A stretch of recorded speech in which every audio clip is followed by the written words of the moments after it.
If you're the best hacker in the world, but nobody knows who you are, right? You can't get hired off of that. But if you're the second or third or 10th best, and everybody who comes, within 10 feet of you recognizes you as this great hacker, right? You're going to get the job.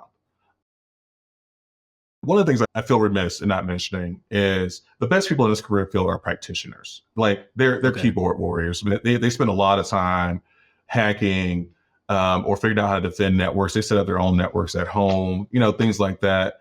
I definitely don't want to undersell how important that stuff is. It just may not necessarily be the thing that gets you that first job, right? So that's kind of where our focus has been. And for the top tier cybersecurity professionals, they are hands-on 100%. My buddy just put on that OS event, and we met a guy who's he's a director of security for Ubisoft, the big gaming Video giant, game, right? yeah.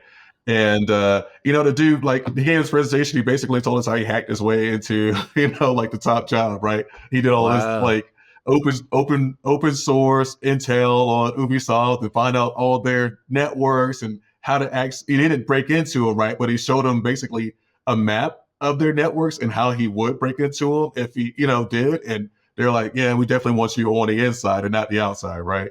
So Okay. I have undersold that up to this point, and I want people to know that is definitely needs to be a component of like your training, right? As you Yeah. look to break into this career field.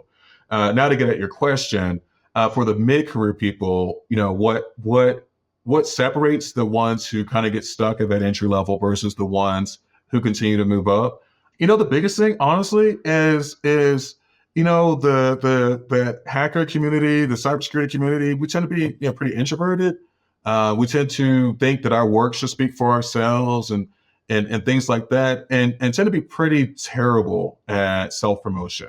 Tend to be terrible at doing stuff like that, going on podcasts, going out, organizing an industry event, participating in an industry event, networking, mentorship. The more of those things you can sort of add to your pile of like, look at the cool stuff that I've done, the more likely it is that you're going to get promoted. If you're the best hacker in the world, but nobody knows who you are, right? You can't get hired off of that. But if you're the second or third or 10th best, and everybody who comes, within 10 feet of you recognizes you as this great hacker, right? You're going to get the job. And so you have to find a way to make your work visible. That's probably the single most important piece. And that doesn't mean you got to be, one of these guys who's always like out in the community, always Right. doing something, right? But you also can't, sit behind the screen and hack all day and expect people to come to you. It just doesn't work like that. I think that's probably the biggest piece. And then also what I would say is don't hesitate to take an interview. So something I do, and I've done I continue to do this. I've done it throughout my career since I really got focused on my career. I have coffee with recruiters. I have coffee with senior managers in different organizations. I go to network events. I sit down. I have conversations with people. I want to find out what's going on in their business. I want to find out is there a way that I can help you, right, without obviously violating my own employment agreement with my employer, right?